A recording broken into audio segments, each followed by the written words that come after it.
안녕하십니까. 인천 구월동의 남도원입니다. 오늘 주제는 자동차의 예열과 후열에 대해서 말씀을 드리겠습니다.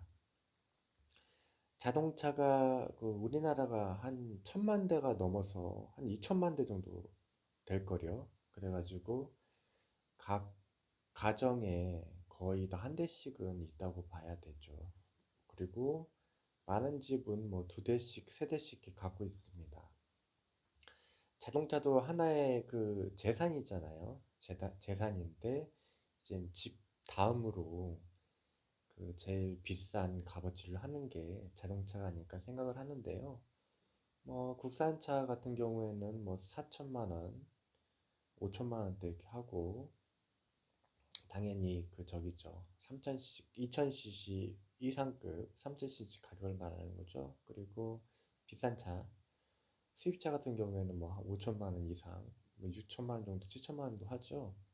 중형급 정도면은. 네, 그래가지고 관리를 잘 해야 됩니다. 그 자동차 관리에 있어서 음, 예열과 후열이 있는데, 뭐 예열 후열은 차를 운행하기 전에 이제 그 시동을 걸어가지고 한 몇 분 정도 이렇게 놔두는 걸 말하는 겁니다. 엔진, 엔진을 돌려가지고 시동을 키면 엔진을 돌려가지고 이제 기름 순환을 하기 위해서 이렇게 잠시 그 준비 운동을 하는 거죠. 준비 운동을 하는 건데 예열은 이제 시동을 켜서 처음 하는 걸 예열이라고 하고, 후열은 운행을 마친 다음에 주차장에 주차를 하고 이제 잠시 몸을, 그러니까 그 자동차를 이제 저기 마무리를 하는 거죠. 근데 요즘 자동차는 워낙 성능이 좋고 또 이런 기능이 좋고 그래가지고 예열 후열을 안 해도 된다고 이렇게 하는 사람도 있는데 제 생각에는 예열은 꼭 해줘야 돼요. 예열은 꼭 해줘야 되고, 그리고 이게 이제 그 가을이냐 겨울이냐에 따라서 시간보다도 분이 좀 늘어나요. 여름이나 이제 가을 같은 경우에는 한 1분 정도? 1분 정도가 좋고, 겨울에는 한 2, 3분 정도가 이렇게 딱 좋은 것 같아요. 차마다 이제 좀 다르긴 한데, 저는 그렇게 생각을 하고, 그, 예열은 아까 말했듯이 차를 시동을 걸어가지고, 이제 오일 순환을 돌린 다음에 운행하기 전에 준비 운동을 하는 거예요. 그래가지고 이것은 꼭 해야 됩니다. 사람으로 말하면 운동하기 전에 몸 풀고 이렇게 몸을 긴장을 풀어주고 준비 운동을 하잖아요. 그거하고 똑같은 이치예요. 그래서 예열은 하는 게 좋고요.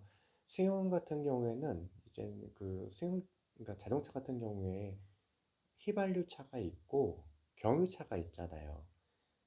경유차는 예열을 꼭 해줘야 돼요. 그 휘발유랑 그 경유차랑 약간 그 엔진, 그 구동이나 엔진 저기 뭐야 폭발 방식이 좀 다른데, 경유차는 특별히 꼭 해줘야 됩니다. 꼭 경유차 타시는 분은 신경을 써줘야겠고요. 후에 같은 경우에는 해주면 좋고, 뭐꼭 해주면 꼭 필수는 아닌데 해주면 좋고 안 해줘도 된다고 생각하는 게 뭐냐면, 도로에서 운행을 마치고 이제 집으로 들어가잖아요. 들어가면서 이제 슬슬 이제 주차장으로 가고, 주차장에서 이제 마무리로 주차를 하는 데 있어서 그 부분이 저는 어떻게 보면 후열의 뭐랄까 하나의 일종이라고 봅니다. 그래가지고 꼭 저기 주차를 마무리한 다음에 정차 후 그 자리에서 꼭 1, 2분 이렇게 돌려줄 필요는 없다고 생각해요. 근데 해주면 더 좋아요. 네. 그리고 터보 차량이나 이런 저기 차량들은 꼭 예열 후열을 해줘야 됩니다. 안 해주면은 좀 엔진에 무리가 있어요. 네, 그렇고요. 그 예열이 왜 중요하냐면, 제가 한 달에 차를 한 100대 이상을 이렇게 몰아요. 운행을 하는데, 뭐, 다양하죠. 뭐, 국산차, 뭐, 마티즈, 모닝부터 시작해가지고, 뭐, 제너시스, 뭐, 에쿠스, 이런 거 뭐, 거의 매일 모이죠. 거의 이런 차들은. 그리고 뭐 그랜저 뭐 다양해요. SUV도 많이 몰고 또 수입차 같은 경우에 뭐 벤츠, BMW, 아우디 같은 경우에는 독일 3사기 때문에 많이 타고 이제 폭스바겐도 많이 타고 뭐 제규어 그리고 뭐 지프 뭐 다양하죠. 슈퍼카는 뭐 지금까지 타보지는 않았고 그 삼지창 그 차 뭐더라? 그 삼지창 뭐 있는데 그거 하여튼 그거 한번 타봤는데 어 일단 차를 많이 타본 결과 저도 차를 좋아하니까 이게 딱 운전대를 잡아보고 운행을 해보면 알아요. 이 차가 관리를 하는 차구나 아니면 예열을 하는 차구나 아니면 예열을 안 한 차구나 딱 드러나는 게 뭐냐면 일단 예열을 안 한 차들은 떨림이나 진동이 있어요. 이게 미세하게. 그 경유차랑 휘발유차랑 이게 그 떨림 엔진 구동 방식이 다르기 때문에 차이가 많이 나는데 그 예열을 한 차는 되게 떨림이 없어요. 승용차도 마찬가지고 그리고 경유차 같은 경우에도 경유차는 꼭 예열을 해줘야 됩니다. 돼지골이 없어진 다음에 그 시동을 걸어야 돼요. 예열을 한 다음에.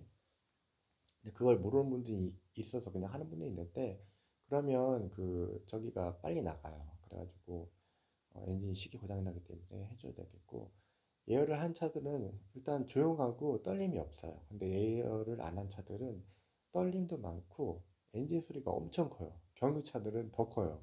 그래가지고 그 여자 같은 경우에 다 그렇진 않지만 여자분들은 그 예열 후열을 잘 안 하는 것 같아요. 그래가지고 뭐차 관리도 뭐 사람 나름이지만 안 하는 분들은 진짜 소리 엄청 커요. 겨울은 더 커요. 그래가지고 예열을 해줘야 된다.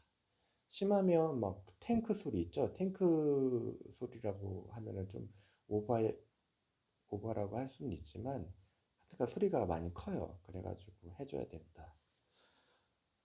소요 시간은 승용차 가을은 1분 그리고 휘발유차 말하는 거예요. 겨울에는 한 2분에서 3분. 경유차는 예열 후열을 좀 시간을 길게 해주는 게 좋아요. 가을에는 1분, 겨울에는 한 3분 정도, 4분 정도 해주면 좋지 않을까 생각합니다. 이게 겨울엔 특히나 더 해줘야 돼요. 왜냐면 그 날씨가 춥기 때문에 자동차도 이 컨디션이라는 게 있거든요. 그래가지고 해주면 좋고, 저는 예열을 할 때, 전에는 담배 필 때, 그 차를 시동을 걸고 담배 한 대 피면 딱 시간이 맞거든요. 근데 저는 담배를 요즘에 안 피기 때문에 그 시동을 켠 다음에 차를 한번 둘러봐요.